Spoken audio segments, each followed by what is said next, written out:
Children's and young adult writer Michael Gerard Bauer is a highly successful author winning multiple awards for his work. He's here today at De La Salle College to talk to our students about his books and what it's like to be a writer. Mr. Bauer, when you were in high school, did you always want to become an author or did you have other aspirations?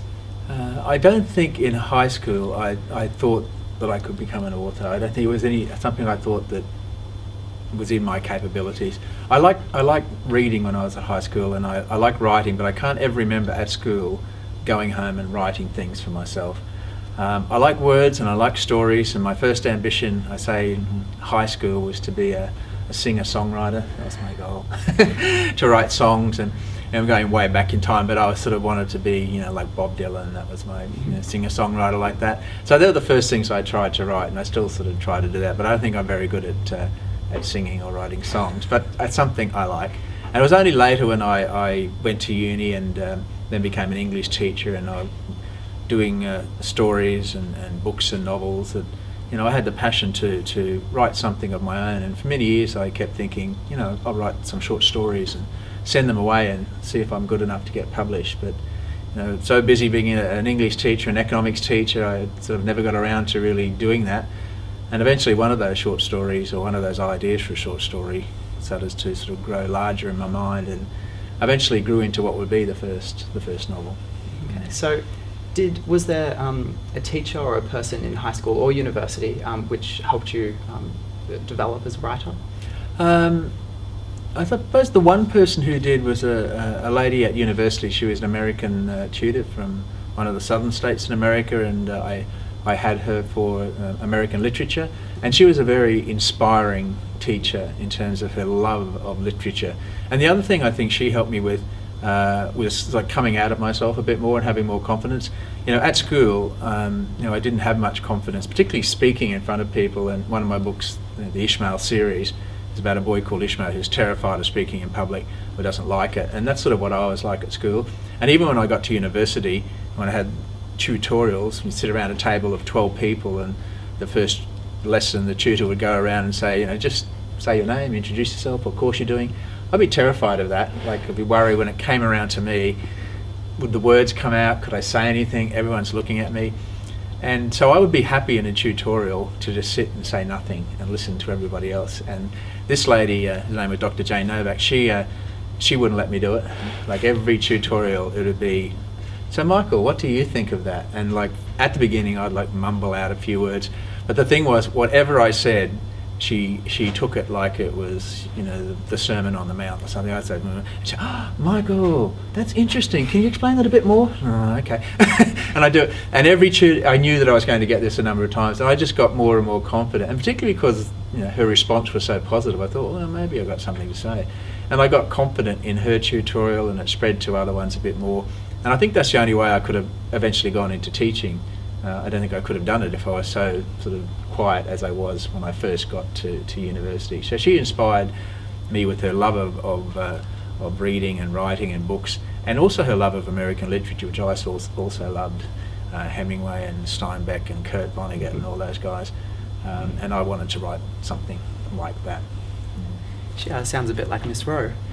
Now, how do you progress from a story idea into a finished piece? It's a long process, and as I speak to the groups today, every story that I've written, and something like I ended up, novels of 60,000 words or so, I could pick every book and say the tiny thing where it started, and usually it's not a story at all. It's just sometimes it's a name, sometimes it's a line from a book.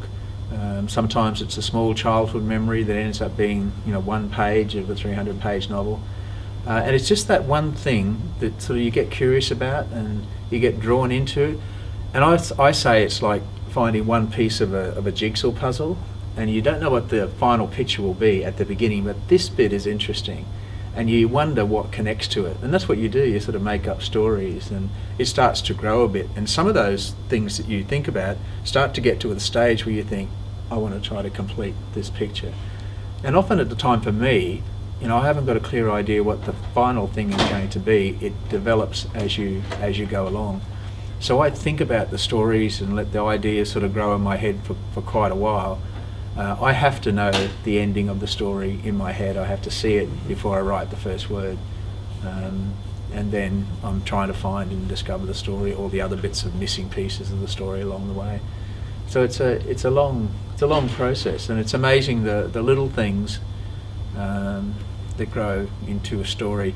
And I probably tell the boys today, I've written books for younger readers, those Eric Vale books, 3 books. I wouldn't have written those if I didn't at first make a typing mistake one day. Sending a message to my daughter Meg on Facebook, and I was going to tell her something I tried to do.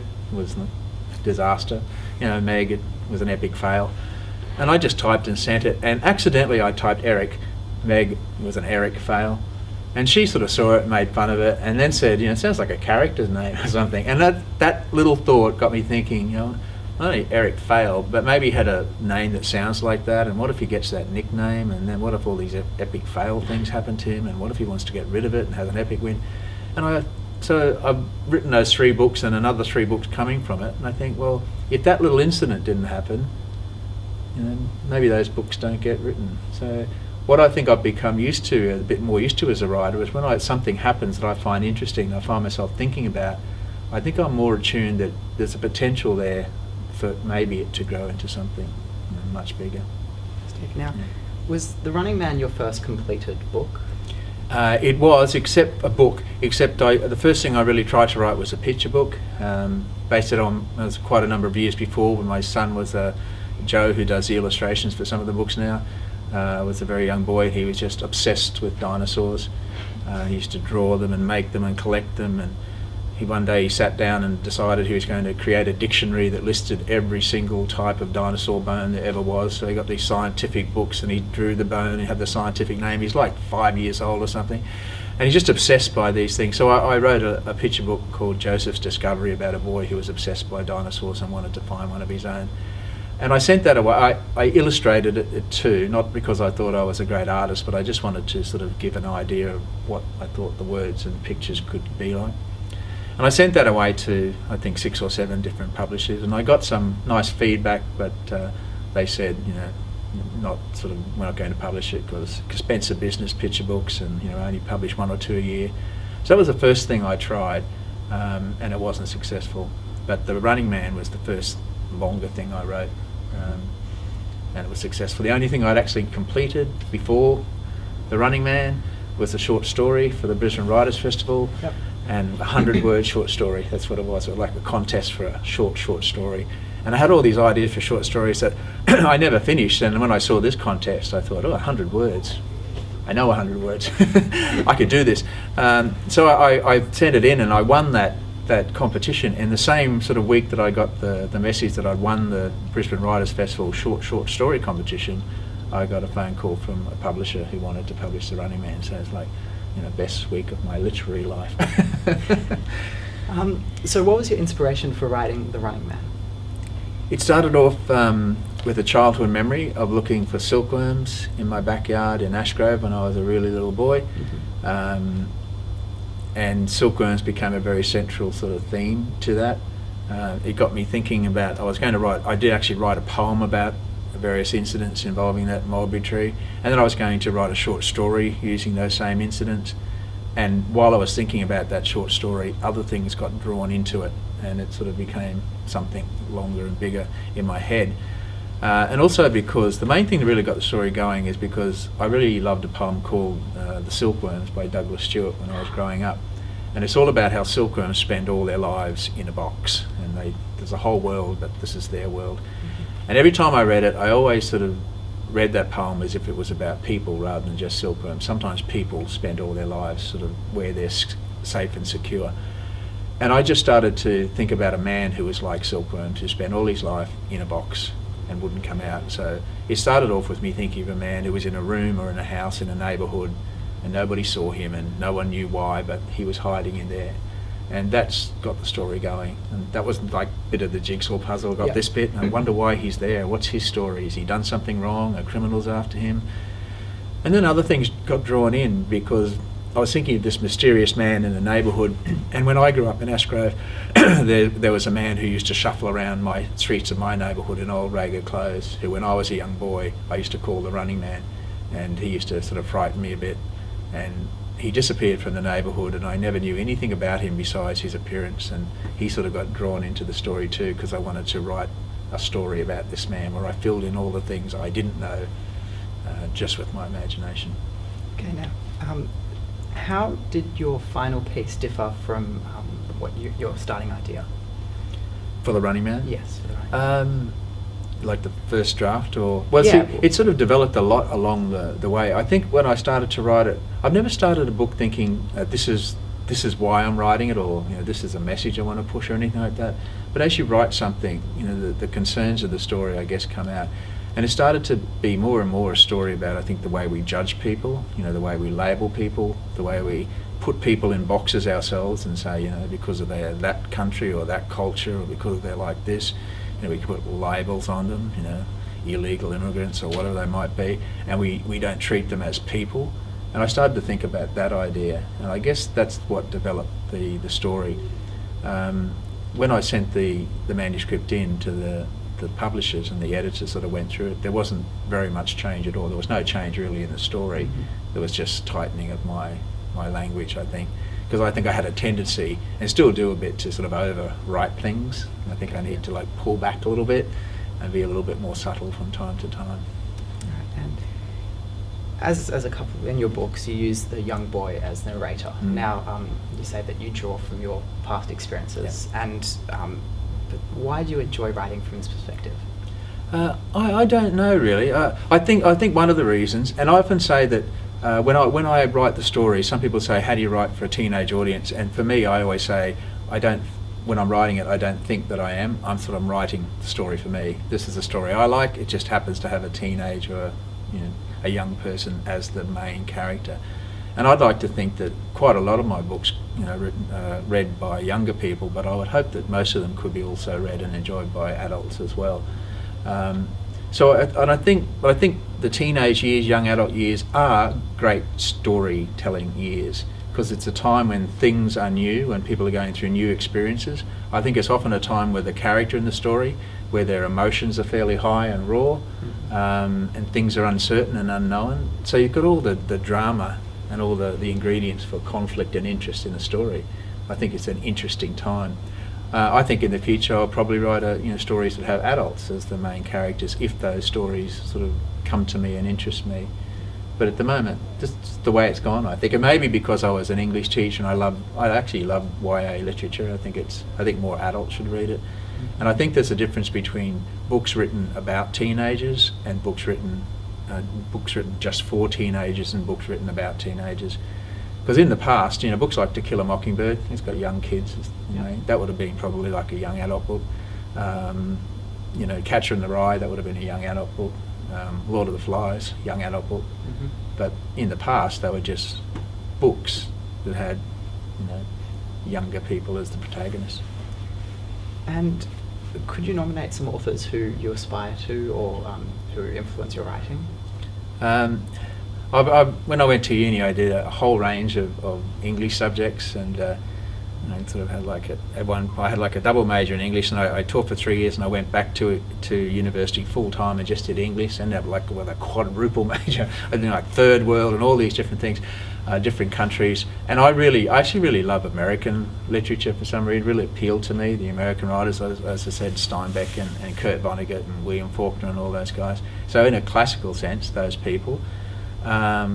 Traditional sense, but the author that inspired me most was Marcus Zusak, the Australian author who wrote The Book Thief, and I loved his work before that book came out. I loved The Messenger, which is a young adult book, one of my favourite books of all time, and he wrote 3 books about fighting brothers, called Fighting Reuben Wolf and When Dogs Cry and The Underdog. And I really loved his writing, and he was someone who, when I read his work, I thought I would love to write something like that, write in that style. So he'd be my biggest influence. And the beautiful thing for me is, getting books published and getting a chance to meet him and get to know him. This is the 10th year of The Running Man being published, so they published the 10th anniversary edition.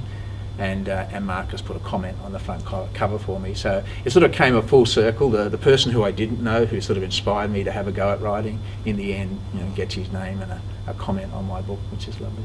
So, do you have any advice for anyone to do a quadruple major? Or No, I don't think so. I've never done a writing course. I think the key thing is to write what you're passionate about. You know, if you're enthusiastic and you want to be a writer, find the stories that you're passionate about, the ones that move you, the ones that make you feel something, or the ones that say something that's important to you, or the ones that make you laugh, because you're the person you are writing for, I think. You know, you have to write a story that you love and that impresses you, and if you can do that, then chances are there are people out there as weird as you are, and, you know, maybe you'll be successful. That's the first thing. Obviously reading a lot. You know, I don't think you can be a writer if you don't have a love of reading and you read as much as possible, and try to write, you know, as much as possible. Every time you write something, it's like, you know, you're practicing your skill or your craft. And you might not finish them, it might not turn out well, but, you know, you're practicing what you're doing. And I think eventually people have to try to find the story that they're meant to write or that they want to write. You know, my daughter Meg, she's a lovely writer. She's one of my favourite writers. I keep telling her that, and she writes lovely things. I hope that one day she finds like the real thing that she wants to write. And I think that's the key thing as well. And have confidence in yourself, you know, because you'll get knockbacks. You know, you write something, you might send something in or enter a competition and it doesn't go anywhere. Have confidence in yourself. I didn't really at the beginning. When I was at uni, I sort of wrote some poems and sent them to a magazine. I wrote a comedy sketch way back for the Paul Hogan show, and I got letters back from the editor of the poems, and he actually made some suggestions and corrections, which was very nice of him. Got some good touches, but, you know, we're not going to publish them. I didn't write any more poems after that. Send them away. And then a letter from the head comedy writer, you know, dear Michael, Paul and the comedy team have read your sketch. We think it's quite funny, but we write most of our own material. We're not using it. Good luck with your comedy writing. I didn't write any more sketches after that. I sort of thought, well, I'm not good enough. You know, other people are writers. And I sort of gave it away for a while until the story of The Running Man found me. And I thought, this is it. If I don't try to write this, I'll never know whether I can do it. So I had another shot of it, which was good. We've been speaking to Michael Gerard Bauer. Michael, thank you for your time. Thank you so much, Matthew. Brilliant. Thank you.